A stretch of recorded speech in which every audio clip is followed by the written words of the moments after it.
एक 21 साल की लड़की होती है जो पढ़ने में बहुत तेज तर्रार होती है। और वो जीवन में कुछ करना चाहती थी, पढ़ लिख कर आगे बढ़ना चाहती थी, लेकिन परिवार को ये मंजूर नहीं होता। जैसे ही वो इंटर फर्स्ट डिवीजन में पास होती है तो उसके दिल में जो तमन्ना होती है कि मैं पढ़ लिख कर कुछ करना चाहूँगी, कुछ बनना चाहूँगी, लेकिन घर वालों की मर्जी नहीं होती। बोलते हैं कि देखिए हम शादी सीधा कर देंगे।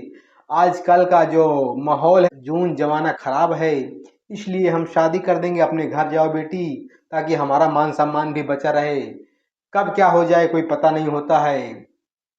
लड़की की शादी हो जाती है और वो अपने गांव चली जाती है, ससुराल चली जाती है। लड़की का नाम अनन्या होता है। अनन्या पढ़ने में बहुत जो है होशियार होती है, बहुत काबिल होती है। जैसे ही वो अपने मायके जाती है, मायके जाने के बाद जो है अपने पति से रिक्वेस्ट करती है, लेकिन पति जो है उसे सहयोग नहीं दे रहा था। उसके माता पिता कहते हैं कि अब तुम पढ़ लिख कर क्या कलेक्टर बनोगी।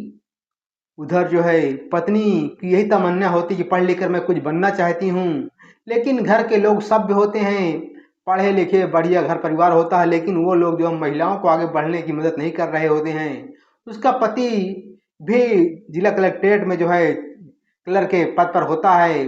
पैसे भी आ रहे थे, घर परिवार भी खेती बाड़ी थी, इसलिए वो बहू को घर से बाहर निकलने नहीं दे रहे थे। लेकिन बहू को ये लगता था कि मेरा पति मेरा सपोर्ट करेगा, क्योंकि पढ़ा लिखा सभ्य परिवार है, तो पढ़ाने में हमारी भी मदद करेंगे। और एक दिन ऐसा आता है कि लड़की जब ऊब जाती है, जब उसे बढ़ने कोई तरीका नहीं दिखाई देता है, तो वो एक बहुत बड़ा कदम उठाती है। ऐसा फैसला लेती है कि लोग सोचने पर मजबूर हो जाते हैं। लड़की जो है डिवोर्स जो है का फॉर्म जो है कलेक्ट्रेट में दायर कर देती है और तलाक जो है ले लेती है। पूरा घर परिवार जो है सन्न रह जाता है लड़की की इस बात से, क्योंकि लड़की कुछ बनना चाहती थी और वो अपने आप पर अडिग थी, अपने आप पर उसे विश्वास था कि मैं कुछ करके दिखाऊंगी। पति जो है अपने परिवार के ऊपर ये जिम्मेदारी छोड़ देता है, कुछ ज्यादा एक्शन ले नहीं पाता परिवार के विरुद्ध। परिवार वाले चाहते नहीं थे कि हमारी बहू जो है कहीं काम करने जाए, कहीं पढ़ने लिखने जाए या पढ़ाने जाए, वो ये चाहते नहीं थी। अब पति उन्हीं माता पिता के दबाव में कुछ नहीं बोल पाता है, लिहाजा यहीं पर संबंध टूट जाते हैं और दोनों का तलाक हो जाता है। अनन्या जैसे ही अपने घर आती है, उनके माता पिता जो है बहुत दुखी होते हैं, लेकिन वो अपने माता पिता को विश्वास दिलाती है कि देखिए मुझे कुछ करना है, मुझे चूल्हा चौके पे अपनी ज़िंदगी नहीं बितानी है, मुझे आगे बढ़ना है, कुछ करके दिखाना है। और वो तैयारी करने में जुट जाती है। जैसे ही तैयारी करने लगती है और कड़ी मशक्क़त के बाद जो है 2002 में वो यूपीएससी का पेपर क्रैक कर देती है। यूपीएससी का जैसे पेपर क्रैक करती है और अच्छी खासी रैंक उसकी आती है और उसे आईएएस में चयन हो जाता है। जैसे उसका आईएएस में चयन होता है और उसे जो है पहली बार कानपुर नगर उसे मिलता है, डीएम का पद मिलता है। महिला अपनी गाड़ी में बैठती है, सुबह 10:30 बजे का टाइम होता है, बढ़िया सफ़ेद कलर की गाड़ी आती है और उसी में बैठती है। एक हाथ में घड़ी, दूसरी हाथ में एक डायरी होती है और एक मोबाइल हाथ में होता है। हरी कलर की साड़ी पहनी हुई महिला एक सुसज्जित, संतुलित, एकदम बेहद सादगी में महिला जो है अपने फोर व्हीलर पे सवार होती है। कलेक्ट्रेट बड़ा सा बोर्ड लगा होता है गाड़ी के आगे और 5-6 गाड़ियां लगातार जो है साथ में चल रही होती हैं। जैसे ही कलेक्ट्रेट में पहुंचती हैं, वहां जो है जितने जिले के अधिकारी आला अधिकारी होते हैं, सब लोग लाइन में खड़े होते हैं। सब लोग अपनी डीएम साहिबा का स्वागत करने के लिए फूल मालाएं लिए कतार में खड़े होते हैं। जैसे ही गाड़ी बराबर पे जाकर कलेक्ट्रेट के सामने रुकती है, सब लोग अपने कलेक्टर साहिबा का इंतजार कर रहे थे, देख रहे थे कि आज कैसी महिला का आगमन होगा, वो कैसी महिला होगी, कैसे अधिकारियों से समन्वय बना पाएगी। और कितनी कड़क होगी, क्या हम लोग बात कर पाएंगे उनसे, क्या नहीं बात कर पाएंगे। लोग बहुत डर भी रहे थे। लेकिन पहली पहली पोस्टिंग होती है, महिला तुरंत जैसे ही उतरती है सब लोग देखते रह जाते हैं। महिला का एकदम सादा जीवन होता है और बहुत ही सुसज्जित ढंग से जैसे गाड़ी से उतरती है और सीधा चलने के लिए प्रयास करती है, तो सारे अधिकारी जो है स्वागत के लिए खड़े होते हैं। सब लोग सर झुकाकर अभिवादन करते हैं, एक एक पुष्प गुच्छ देकर जो है स्वागत करते हैं। सभी का लेकर वो धीरे धीरे स्वागत करते हुए आगे की कड़ी बढ़ती है और अपने कलेक्ट्रेट में जाकर जैसे ही प्रवेश करती है सब लोग अपने अपने रूम में चले जाते हैं। रूम में बैठने के बाद जो है एक दिन बीतता है, अपने अपने कामों में व्यस्त हो जाते हैं, धीरे धीरे व्यस्त हो जाते हैं। 2-4 दिन बीतते हैं, उसके बाद जो है महिला अपने कलेक्ट्रेट में एक दिन बैठी होती है। सबसे जो है एक तरफ से बुलाकर जो है सबसे एक दूसरे से जो है जान पहचान कराना चाहती थी। तो बोली कि कौन किस पद पर है, कौन का किसका क्या काम है। सब लोग जो है अपने बड़े बाबू जो है सबका परिचय करवा रहे होते हैं। धीरे धीरे करके जितने भी कलेक्ट्रेट के कर्मचारी होते हैं सभी का परिचय करा रही होती है। लास्ट में एक व्यक्ति होता है जिनका नाम साहब सिंह सैनी होता है। वो अपना सर नीचे करके बैठे होते हैं और वो अपना परिचय नहीं बताते हैं और बड़े बाबू को महिला रोक देती है कि आप नहीं, इनको अपना परिचय खुद बताने दीजिए। तो वो सर नीचे कर कर बोलते हैं, सर मेरा नाम साहब सिंह सैनी है और मैं क्लर्क के पद पर यहाँ कार्यरत हूँ। सर नीचे करके बात करते हैं और तुरंत जो है वहाँ से उठता है, चला जाता है। चले जाने के बाद जो है ये सबको ये बात गलत लगती है और क्योंकि वो जो है झल्ला कर वहाँ से निकल गया था, तो जो बड़े बाबू होते हैं बहुत चिंतित हो जाते हैं कि देखिए डीएम साहिबा इसको ऐसे नहीं करना चाहिए। फिर वो अगले दिन आज कलेक्ट्रेट में आता ही नहीं है। 3 दिन हो जाते, 4 दिन हो जाते हैं, 5 दिन हो जाते हैं।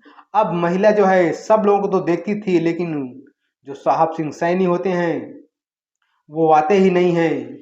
फिर उनके बाद जो है बड़े बाबू को बुलाया जाता है। बड़े बाबू से पूछते हैं कि आखिर जो साहब सिंह सैनी है वो क्यों नहीं आ रहे हैं। तो जो बड़े बाबू होते हैं, साहब इससे पहले तो ऐसा कभी नहीं हुआ है और वो जो है हमेशा जो है आते हैं, अपने काम से काम रखते हैं, किसी से कोई मतलब नहीं, किसी ना कोई दोस्ती ना कोई मतलब ना किसी से बातचीत, लेकिन अपने काम के पायबंद होते हैं। वो अपना काम करते हैं सुबह शाम तक और फिर निकल जाते हैं, लेकिन किसी से यहाँ कोई मतलब नहीं रखते हैं। लेकिन अब ये 3-4 दिन से कोई एप्लीकेशन भी नहीं दिए थे, छुट्टी भी नहीं दिए थे। तुरंत जो है महिला बड़े बाबू को आदेश देती, उन्हें तुरंत फौरन बुलाया जाए वरना इन्हें सस्पेंड कर दिया जाएगा। बड़े बाबू जो है संदेशा भिजवाते हैं और जो है अगले दिन साहब सिंह सैनी अपने कलेक्ट्रेट में पहुंचते हैं, अपने जो है रूम में पहुंचते हैं और जब उनको सामने बुलाया जाता है तो वो जो है कहते हैं, साहब सिंह सैनी बोलते हैं कि देखिए मेरी छुट्टी अभी बची हुई थी, इसलिए मैं अपनी छुट्टी महीना पूरा जा रहा था, इसलिए मैंने अपनी छुट्टी जो है ले ली। अब मुझे आपको बताने की जरूरत नहीं, मुझे जहाँ बताना था मैंने वहाँ बता दिया था। चलिए कोई बात नहीं, लेकिन इस जो है बर्ताव से जो बड़े बाबू होते हैं वो काफ़ी नाराज हो जाते हैं साहब सिंह सैनी से और ज़्यादा नाराज़गी हो जाती है। उधर महिला इनकी बातों को कोई जो है खबर नहीं करती है कि ठीक है चलिए कोई बात नहीं। धीरे धीरे जो है एक दिन जो है बात चल रही थी, जो वहाँ के जो है बड़े बाबू के पास एक साथ में और एक आदमी रहते थे जिनका नाम वर्मा होता है। वो जो है बड़ी बड़ी फाइलें जो आती थी, जो टेंडर पास होते थे उसमें मोटी रकम ली जाती थी। जो पहले के डीएम होते थे वो पैसे सबका उनका पैसा बंधा होता था। और एक दिन ऐसा हुआ कि वर्मा के टेबल पे वो फाइल आई और वो फाइल से मोटी रकम वसूली गई थी। और जब डीएम साहिबा के काउंटर पर वो फाइल पहुंचती है तो डीएम साहिबा उसको बाकायदा पढ़ने के बाद जो है उन्हें लगता है कहीं ना कहीं करप्ट है इस फाइल में, ये फाइल सही नहीं है। वो तुरंत फाइल को रिजेक्ट कर देती है। जब रिजेक्ट कर देती है क्योंकि वर्मा उससे काफ़ी पैसे ले चुका होता है तो अब उसे बहुत बुरा लगता है और वो सबको बुरा भला कहने लगता है। लेकिन यहाँ वो डीएम साहिबा तक को भी नहीं छोड़ता है, उसे भी बहुत बुरा भला कहता है। जब उसे पता लगता है कि फाइल रिजेक्ट हो गई है तो उसका पारा 7वें आसमान पे हो जाता है।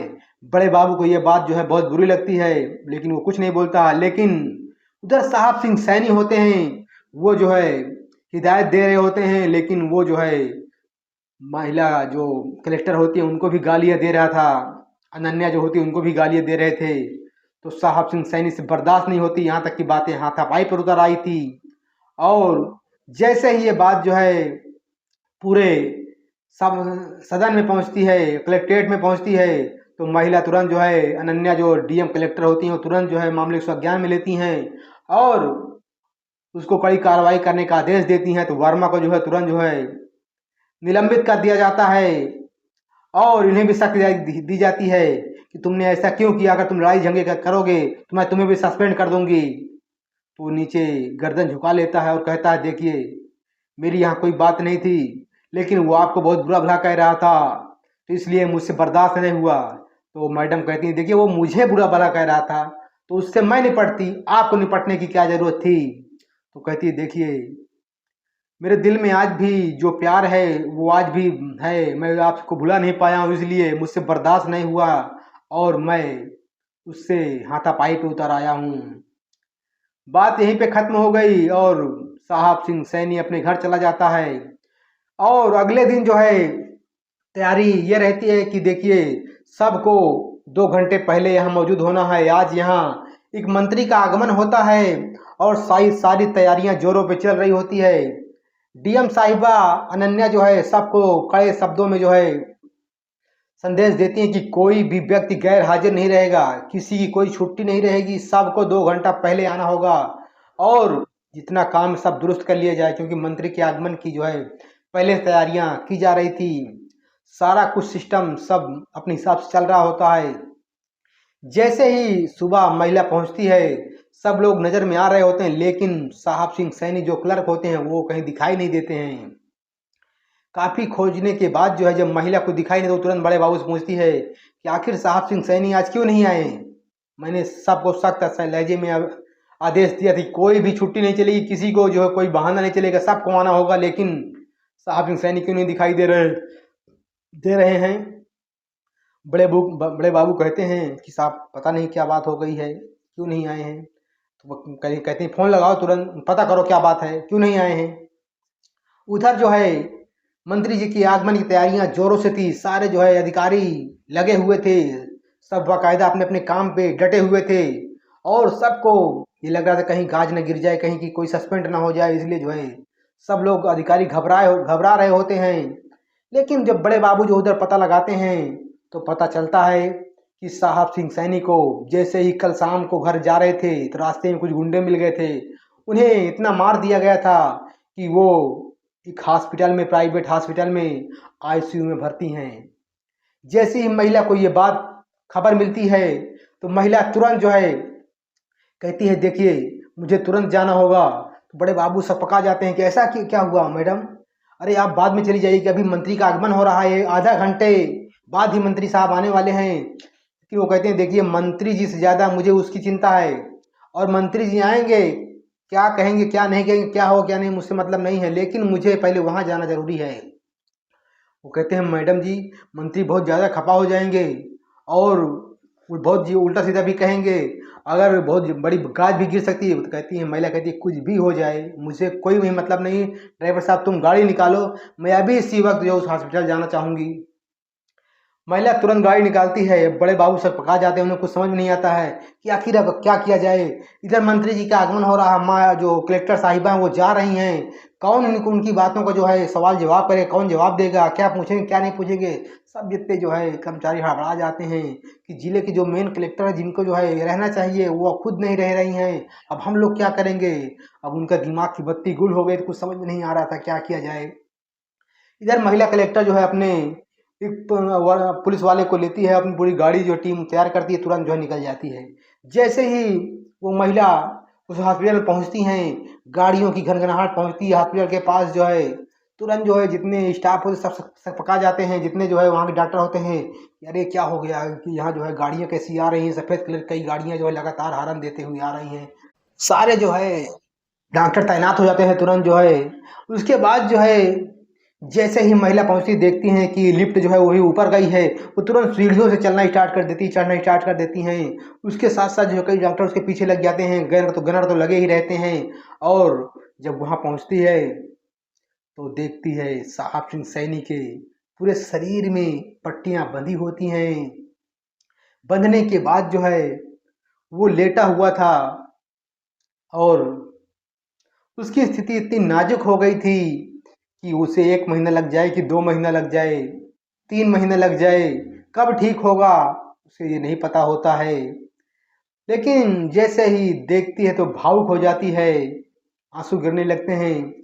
लेकिन महिला संभाल लेती है अपने आंसुओं को और देखने के बाद जो है वो समझ जाती है कि कल वर्मा से हाथापाई हुई थी और वर्मा जो है गुंडा किस्म का आदमी है, उसी के ऐसे कारनामा है। अगले दिन जो है जब वो वहाँ से मिलजुल कर जो है उनको सख्त हिदायत देते हैं कि इसके दवा इलाज में कोई कमी नहीं होनी चाहिए और इसका जितना बिल होगा मैं पे करूँगी। इनकी इलाज में कोई लापरवाही नहीं होनी चाहिए। अगर लापरवाही हुई तो समझ लेना फिर खैर नहीं होगी। सारे डॉक्टर अचंभित हो जाते हैं, आखिर ये कलेक्टर तो है नहीं, ये क्लर्क है, ये क्लर्क के लिए डीएम साहिब आई हैं, सब लोग अचंभित हो जाते हैं। लेकिन उसका इलाज सही से चलता है। उसके बाद वो जो जैसे ही वापस आती हैं, ये फ़ोन में कई फ़ोन जा चुके थे, कई मंत्रियों का भी फ़ोन जो है जा चुका था, उनके जो है आला अधिकारियों का फ़ोन गया था, लेकिन किसी का रिसीव नहीं किए। लास्ट फ़ोन देखती हैं तो वो उसके जो है बड़े बाबू को होता है, उन्हें रिसीव करती हैं और उससे पूछती हैं क्या हुआ बड़े बाबू बताइए। बोलती हैं मंत्री जी आए थे, आपके ऊपर बहुत भद्दे भद्दे कमेंट कर रहे थे, बहुत आपको बुरा भला भी कह रहे थे, सारे लोगों को बहुत बुरा भला कह रहे थे।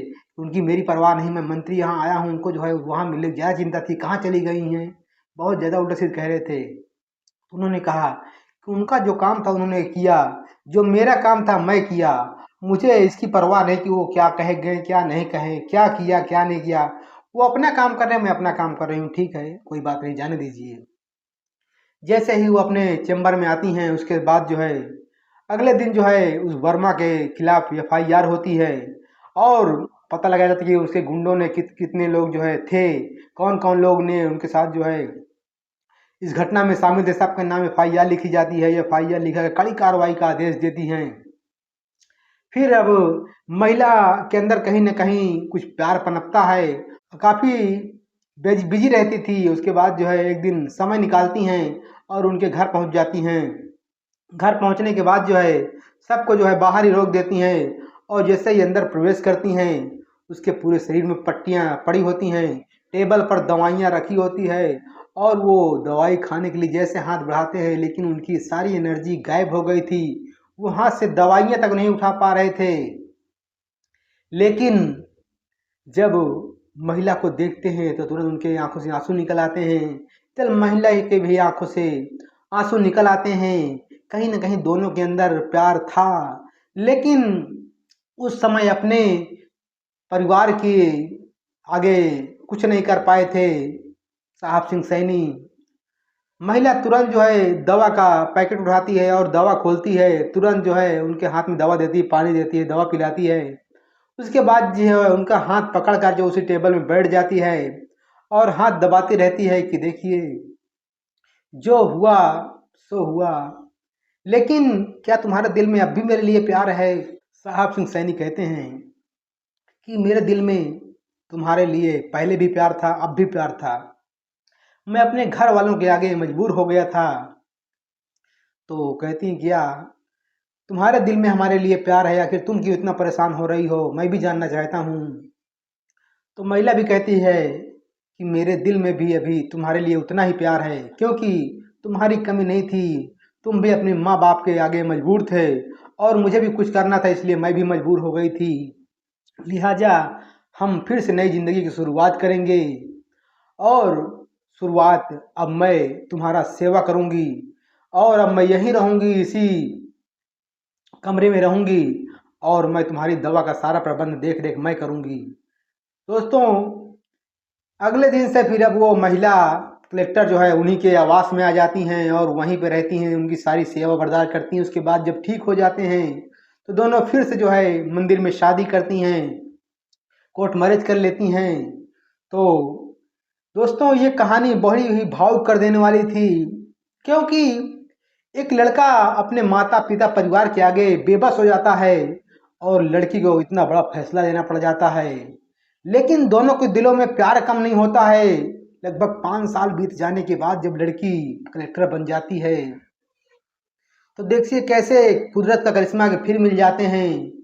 अब मुझे नहीं पता आप लोग किस दृष्टि से इस कहानी को देख रहे हैं, सुन रहे हैं, लेकिन अगर कहानी आपको अच्छी लगी हो तो आप लोग लाइक कर दीजिए, शेयर कर दीजिए।